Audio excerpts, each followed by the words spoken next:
Halo, kembali lagi di channel saya Rizky Aling itu pun.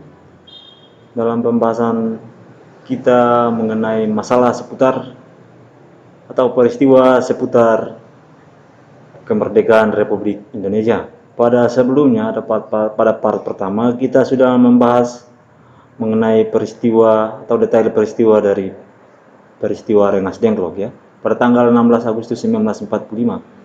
Pada kali ini kita akan membahas 5 fakta unik ya, 5 fakta unik mengenai proses proklamasi kemerdekaan Republik Indonesia yang tidak kita dalam buku sejarah ataupun buku PKN dan buku lain-lainnya. Penasaran? Namun sebelumnya, silakan subscribe sehingga kalian dapatkan lonceng notifikasi supaya jangan ketinggalan berita-berita terbaru dari saya seputar materi PKN maupun seputar berita-berita penting lainnya. Baik, langsung saja kita simak mengenai 5 fakta yang pertama. Pastinya kalian penasaran kan? Fakta yang pertama adalah tiang bambu. Namun sebelumnya kita harus mendengar dulu lagu Indonesia Raya. Bangsa Indonesia ingin merdeka, dan walaupun tuan-tuan halangi dengan bom dan dinamit dan meriam yang berasal dari Australia, Amerika dan Inggris, kita akan merdeka. Kita tentu merdeka. Kita pasti merdeka sebagai matahari terbit di hari besok. Janganlah tuan-tuan mencoba memikat hati kami dengan kata-kata. Sebab bangsa yang telah gandrung kemerdekaan tak dapat dipikat oleh kata-kata lagi. Kemerdekaan adalah seperti hidup dan mati. Tidak ada setengah hidup, tidak ada setengah mati. Hidup atau tidak hidup, mati atau tidak mati, hidup atau mati, mati atau hidup, merdeka atau tidak merdeka, tidak ada tingkatan lagi di antaranya. Kami telah gandrung merdeka, janganlah bermain dengan kata-kata. Lagi pula, Van Mook dan Van der Kloos, tidakkah tuan-tuan di belakang kata tuan-tuan itu, tuan-tuan telah sediakan bom dan dinamit?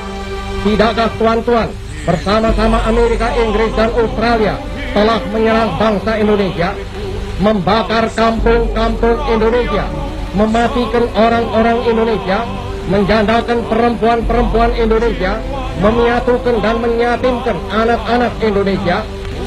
Tuan-tuan pun telah mengetahui pemuda Indonesia sedia mati untuk kemerdekaannya. Ditarakan tuan-tuan mengenal kejantanan amat dengan kawan-kawannya. Di balik papan tuan-tuan mengenal pemuda-pemuda Indonesia dari barisan berani mati. Ratusan ribu pemuda Indonesia telah masuk mencintai dan dibakutai. Sebab sekali lagi saya katakan, kami gandrung kemerdekaan. Semboyan kami ialah merdeka atau mati. Bagi kami tidak ada tanah air sonder kemerdekaan, tidak ada kemerdekaan sonder tanah air. Kalau tuan-tuan menyerang kami dengan pedang dan bom dan beril dan meriam, maka kami akan melawan mati-matian, berkelahi mati-matian. Dan yakinlah, tuan-tuan tidak dapat mematahkan kami. Kami pasti dibantu Tuhan, kami pasti akan merdeka.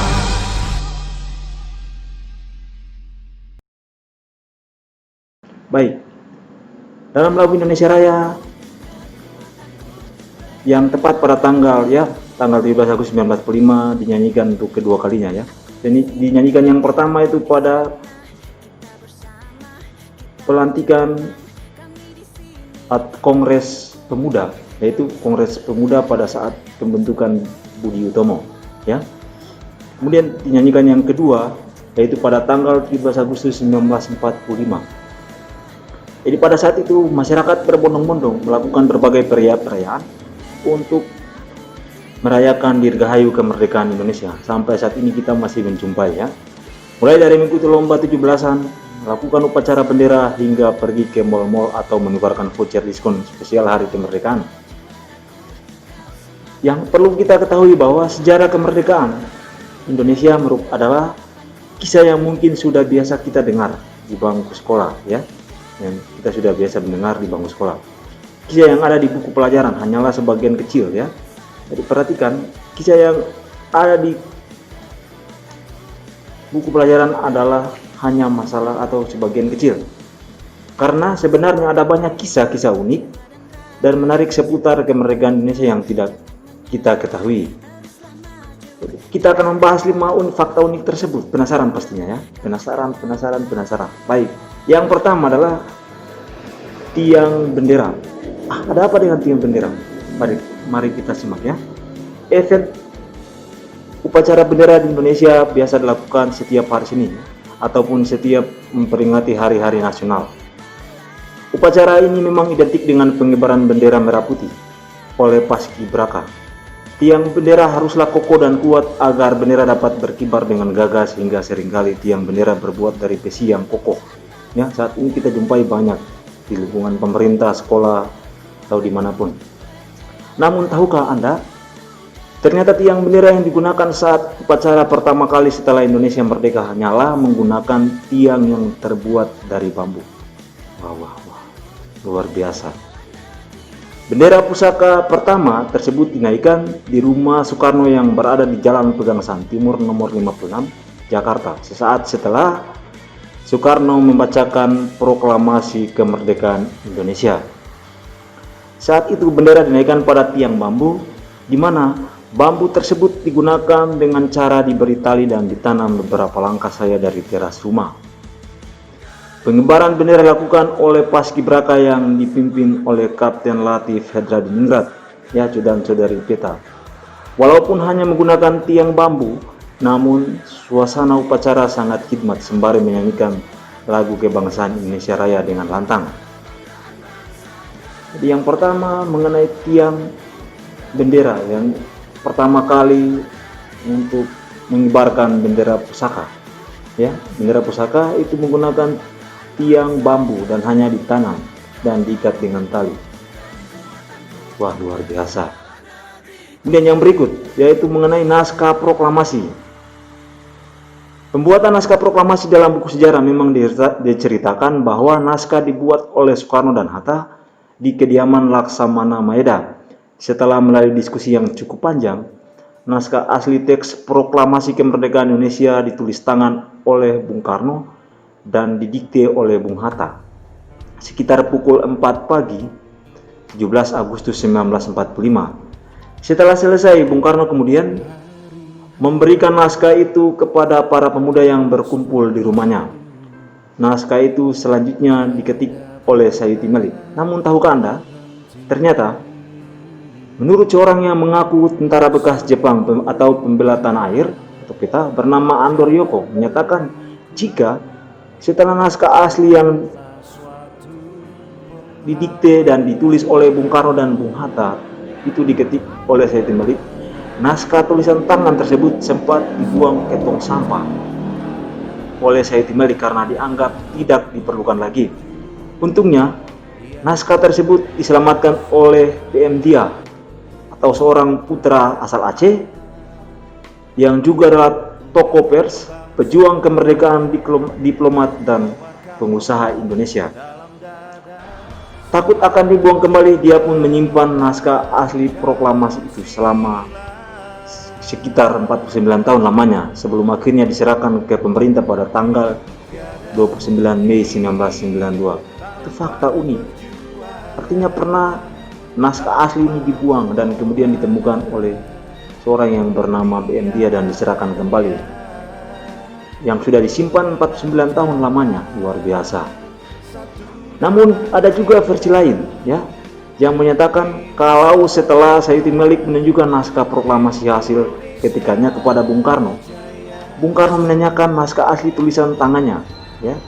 Setelah ditanyakan tentang keberadaan naskah aslinya, Andor Yoko menceritakan bahwa Sayuti Melik langsung mencari kertas tulisan tersebut dan menyetrikanya agar bisa utuh seperti semula. Hingga saat ini naskah asli tersebut masih disimpan di Arsip Nasional. Jadi naskah asli itu bisa kita lihat, ya, memang betul, ya, bisa kita lihat dalam naskah asli itu ada bekas-bekas gulungan. Nah, ini ceritanya, ya, ceritanya bahwa pernah dibuang ke tong sampah, digulung dan dibuang ke tong sampah. Itu fakta unik yang kedua. Fakta unik yang ketiga yaitu Bung Karno jatuh sakit. Persiapan naskah proklamasi sangat menguras jiwa dan tenaga Bung Karno hingga ia jatuh sakit. Faktanya, saat proklamasi diucapkan tepatnya tanggal 17 Agustus 1945, Penyakit malaria yang diderita Bung Karno kambuh, ya. Bahkan ia masih tertidur pulas 2 jam sebelum pembacaan proklamasi. Pada akhirnya Soekarno tetap membacakan naskah proklamasi sesuai dengan jadwal yang telah ditentukan, yaitu pada pukul 10 waktu Indonesia Barat. Bersama Bung Hatta, ia mendeklarasikan kemerdekaan Indonesia di hadapan masyarakat Indonesia yang saat itu berkumpul di depan teras rumahnya. Sejumlah kendala teknis pun menghiasi, seperti contohnya mikrofon yang tiba-tiba tidak berfungsi lantaran kabelnya terinjak para pengunjung yang ingin menyaksikan peristiwa bersejarah tersebut. Jadi fakta unik yang ketiga adalah Bung Karno jatuh sakit. Karena apa? Terkuras tenaganya. Setelah dibawa dari Rengas Dengklok, kemudian Matawana sampai paginya untuk persiapan kemerdekaan Republik Indonesia. Namun 2 jam sebelumnya Soekarno masih tertidur pulas. Ya, ini faktanya. Artinya faktanya bahwa Soekarno jatuh sakit pada saat proklamasi kemerdekaan Republik Indonesia. Namun semangat yang menggelora akhirnya bangun dan dapat memproklamasikan sesuai jadwal yang ditentukan. Yang berikut rekaman ulang suara Soekarno, ya. Jadi ini rekaman ulang suara Soekarno yang sampai saat ini kita masih mendengar di media-media pada saat atau pada peristiwa-peristiwa bersejarah maupun HUT Republik Indonesia ya setiap tahun berjalan. Peristiwanya seperti apa? Sebenarnya seperti berikut, yaitu pembacaan naskah proklamasi adalah peristiwa bersejarah yang sangat penting, ya. Karena hal tersebut menandakan kemerdekaan bangsa Indonesia. Pernahkah kamu mendengar suara asli Bung Karno? Ya, pernah kamu mendengar? Jadi ini faktanya bahwa banyak yang mengira suara Bung Karno pada rekaman tersebut adalah suara asli Bung Karno pada saat pembacaan naskah proklamasi yang sudah disebarluaskan itu. Padahal sebenarnya suara tersebut bukanlah suara asli yang direkam langsung pada saat pembacaan proklamasi pada tanggal 17 Agustus 1945, melainkan sekitar tahun 1950 atau sekitar 5 tahun setelah kemerdekaan Republik Indonesia. Ya, karena apa? Jika bukan karena Yusuf Ronodipuro yang merupakan pendiri RRI meminta Presiden Soekarno kembali merekam pembacaan teks proklamasi kemerdekaan, maka sekarang kita tidak dapat mendengar suara Bung Karno saat membacakan naskah proklamasi tersebut. Karena Soekarno beranggapan bahwa pembacaan teks proklamasi hanya dilakukan 1 kali dan tidak bisa diulang kembali, ya. Maka hanya akan dibacakan 1 kali, ya. Jadi anggapan Soekarno bahwa pembacaan teks proklamasi hanya 1 kali. Namun argumentasi Yusuf membuat Bung Karno kembali berpikir ulang mengenai keputusannya, hingga akhirnya Bung Karno setuju suaranya direkam ulang. Setelah rekaman itu barulah teks proklamasi mulai digandakan pada tahun 1959 hingga sekarang akhirnya bisa kita mendengar. Jadi fakta unik yang berikut adalah rekaman ulang suara atau rekaman ulang pembacaan teks proklamasi oleh Bung Karno pada 5 tahun atau tahun 1950, ya, 5 tahun setelah kemerdekaan Republik Indonesia. Jadi yang kita dengar suara Bung Karno dalam pembacaan teks proklamasi itu bukan pada saat pertama pembacaan teks proklamasi 17 Agustus 1945, tapi 5 tahun setelahnya. Itu fakta unik yang keempat. Yang berikut, sehari setelah kemerdekaan, yaitu perintah pertama Soekarno sebagai Presiden Republik Indonesia. Mari kita simak. Sehari setelah kemerdekaan Republik Indonesia, pada tanggal 17 Agustus 1945 tersebut, Panitia Persiapan Kemerdekaan Indonesia atau PPKI menetapkan Soekarno sebagai Presiden dan Muhammad Hatta sebagai Wakil Presiden Republik Indonesia yang pertama. Setelah ditetapkan, perintah pertama Soekarno sebagai seorang presiden ternyata bukanlah membentuk kabinet. Ya, perintah pertama bukanlah membentuk kabinet ataupun mempersiapkan rapat ataupun menetapkan kebijakan penting lainnya. Tetapi perintah pertama Soekarno adalah ternyata memesan 50 tusuk sate. 50 tusuk sate, ya. Yaps, kenapa? Konon kala itu pada saat perjalanan pulang, Soekarno melihat pedagang sate. Tanpa pikir panjang, ia langsung memerintahkan tukang sate untuk membuatkan 50 tusuk sate untuknya.